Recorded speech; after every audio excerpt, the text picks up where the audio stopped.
All right, well, good morning to you as we get into your local forecast again. As I mentioned, air quality alerts in play now from the wildfires moving into the region. And that's not only the thing that's going to be affecting us later on due to Canada, that we're going to get some colder air in the forecast. It's going to knock our temperatures down once we get past all this heat that's working in the forecast here as well. We do have a low risk for severe weather coming in for Tuesday and Wednesday, most of which is coming from west to east across the region, starting up to the north and eventually down to the south as we get into Wednesday. But for now, you're looking at temperatures getting into those 80s and those 90s possible. 90 for La Crosse. I suspect we'll get closer to at least upper 80s to near 90s as we get closer to Eau Claire as well. It'll feel like it's in the 90s on your skin today. All the way down to the south, similar conditions where it'll feel pretty much warmer. The dew points will tick up later on, no pun intended. As we get into it here going into Monday, you're looking at some shower activity well to the north along I-94, and that continues to go through the evening hours.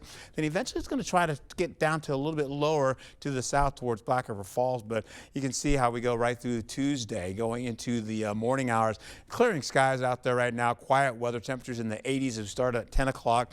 Not much happening weather-wise until we get into the 5 o'clock hour. Then we switch over to the nighttime, right? So we're looking at some showers and thunderstorm activity working into the areas north of I-94.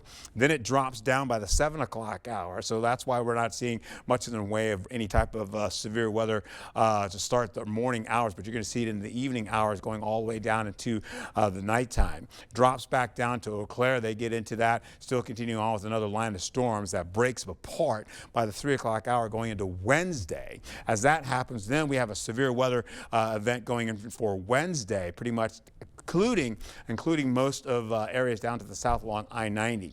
And so that continues on. You're seeing the big bulk of that up to the north. That's the slight rainfall. But here comes the threat as it comes out of the southwest working into the region. 2 o'clock in the afternoon.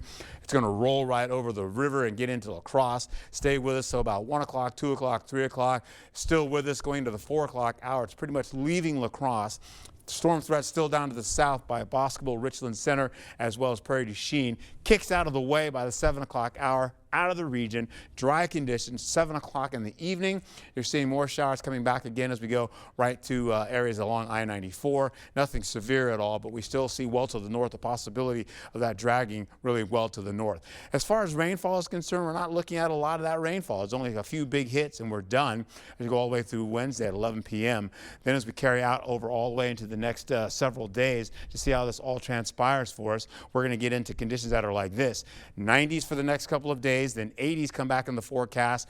We drop back down away from seasonal averages back to the 70s and then the lower 80s. So we're below seasonal average with cooler air from Canada pushing through the region to the end of the week.